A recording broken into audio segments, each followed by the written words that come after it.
The pandemic has pushed lots of news out of the headlines, including the fate of thousands of people suspected of connections to the so-called Islamic State. They're confined to an overcrowded camp in northeastern Syria, both former ISIS fighters and their families, including at least 46 Canadians. One of them is a 5-year-old named Amira. Her parents were killed in an airstrike, and her uncle back in Canada has been desperate to bring her here to give her a chance at a new life.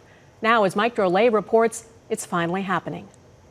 The Al-Hol detention camp in northern Syria has been described as horrific. Water and food are scarce, medicine as well. In the course of 5 days in August, there were 8 children under 5 who died from various issues related to malnutrition and health-related conditions. This is where a 5-year-old girl named Amira has lived since last year, after her parents and siblings were killed in the last battle to destroy ISIS. Amira has never set foot in Canada, but one of her parents, a suspected ISIS sympathizer, was Canadian.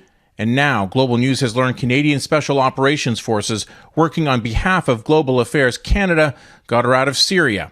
When she arrives in Canada, she'll live with her uncle and his family, and become the first Canadian repatriated from the Syrian camps for ISIS detainees. For a 5-year-old to try and put all of this together, it must be earth-shattering. Of course, she's going to be welcomed when she arrives into the arms of her grandparents and her uncle and start a new life. Human Rights Watch says there are still 46 Canadians being held in the camp, 8 men, 13 women, and 25 children. Most of the children are under the age of 6. None has been brought before a judge or charged with a crime.